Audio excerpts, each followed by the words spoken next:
What's up guys, welcome back to the Grand Caliber YouTube channel. Thank you for all the support on last week's video. I'm Nick Arnold. I'm Marco Nicolini. And let's dive into it. Thanks again to Aaron Bespoke for sponsoring this week's video as well as last week's video. Make sure to look in the comments below to see if you won this watch roll. Marco and I are both wearing some custom Aaron Bespoke straps today, looking very sharp on this big red Daytona as well as on this brown vignette diamond dial Day-Date. You've actually come to me with this debate that the Datejust is better than the Submariner historically speaking, and I just laughed all the way home that day. And I was like, you know what, let's shoot a video and let's see what the public has to say, because I heavily disagree on this topic, but that's why it's a debate. And that's why I'm glad to pull up with this absolute heat of a tray of watches. Well, your 4 watches is probably the cost of one of these watches. And yet they still outdo your watches. I don't think so. With that said, I want to welcome you guys to the new series of our iconic debate.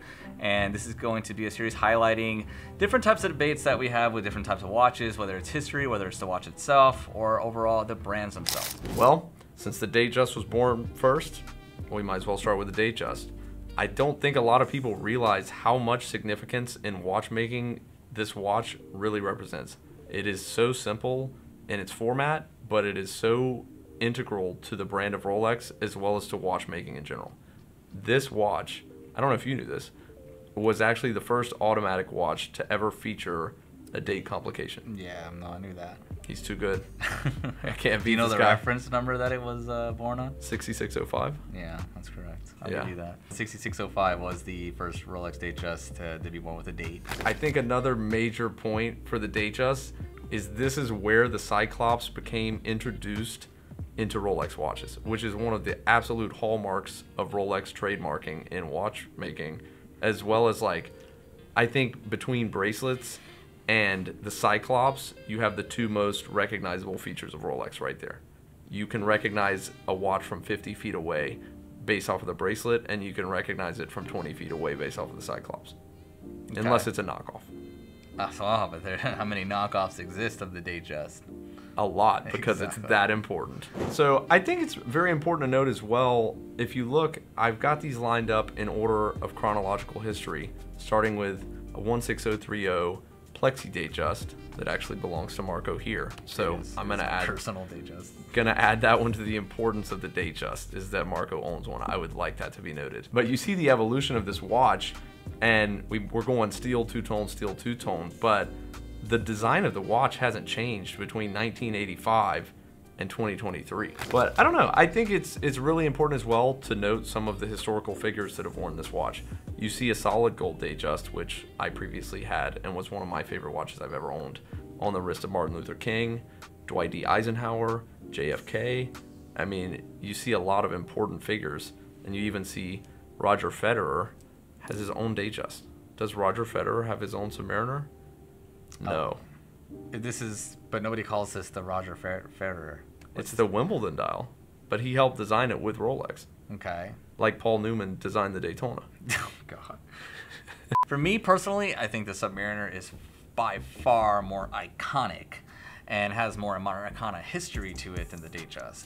I mean, you see, so much. I mean, like, it's one of the first, it is the first dive watch to incorporate the oyster case with the screw down crown and a rotatable bezel.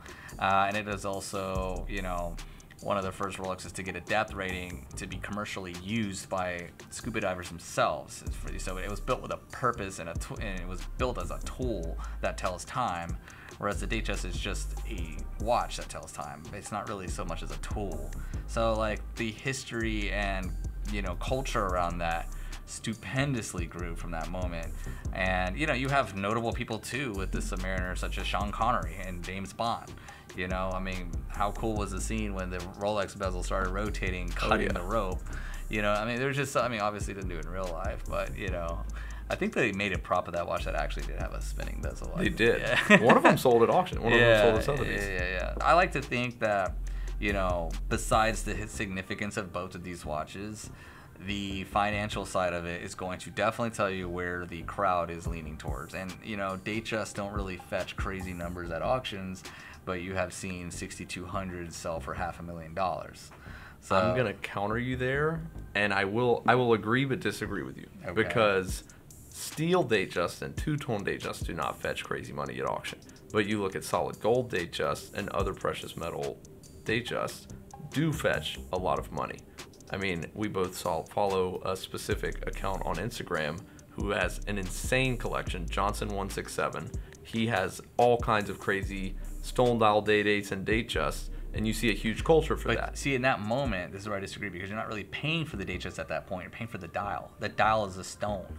So yeah, you're paying for the rarity of the stone being. Because think about if you took the same watch and put it in a Submariner with a lapis dial on a gold sub, now it's $150,000. Agreed. So you're not really, the Datejust aspect goes away with those type of watches, in my opinion. So if your argument is that you have a special dial like a Tiffany & Co. or so, yeah, it's going to, of course, naturally increase the value, but you're only increasing it by namesake of what's on the dial, not so much the watch itself.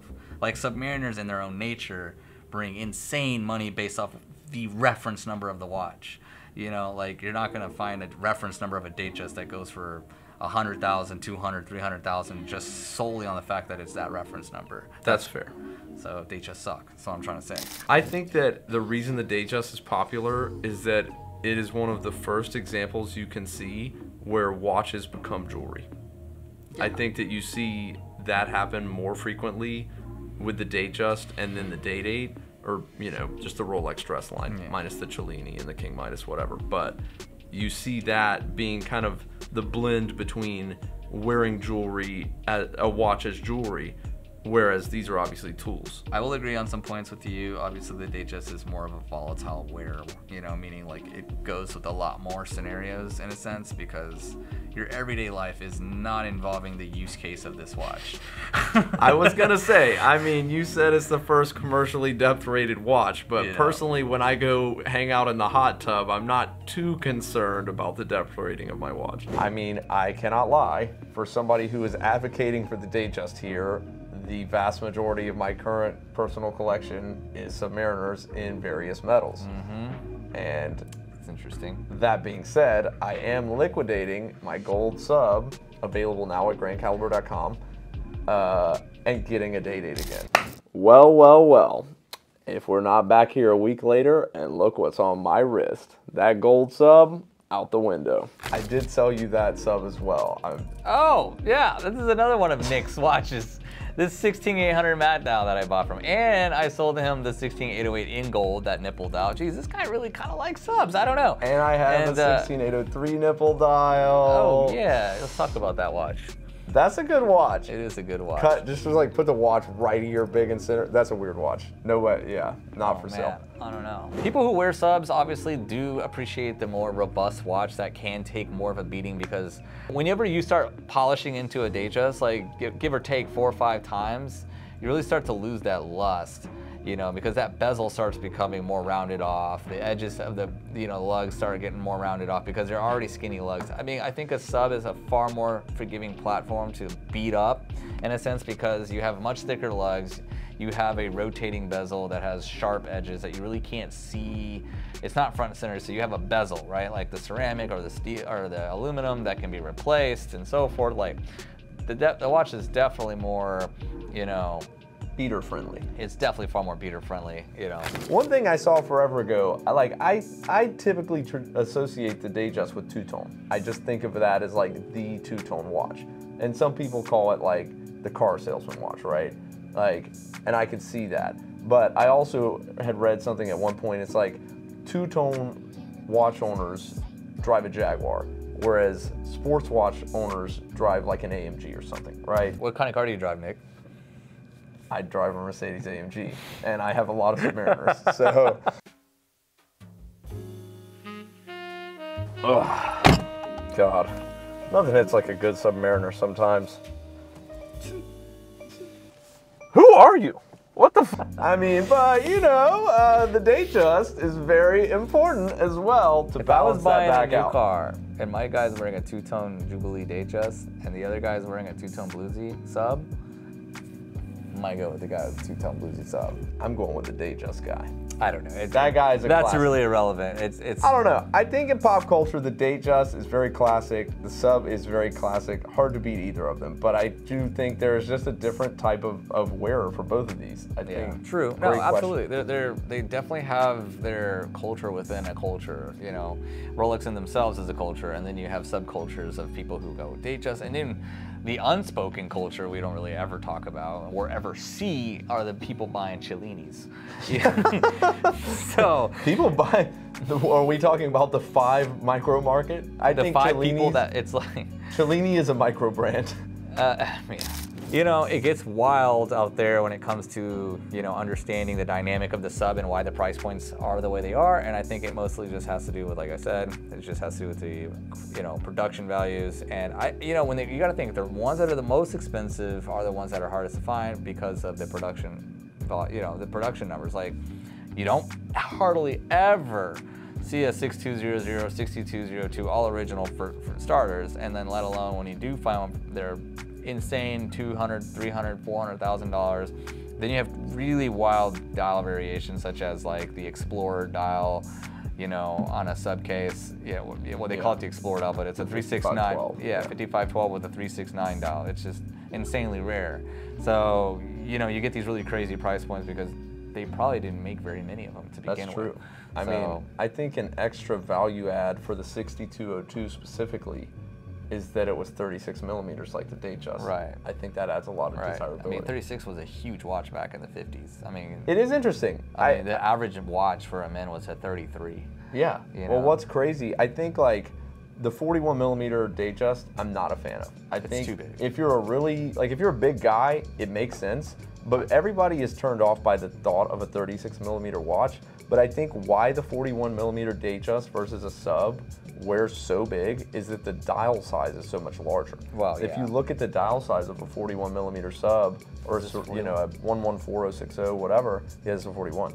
Like, look how much bigger the dial is. I mean, yeah. You're wearing a dinner plate on your wrist.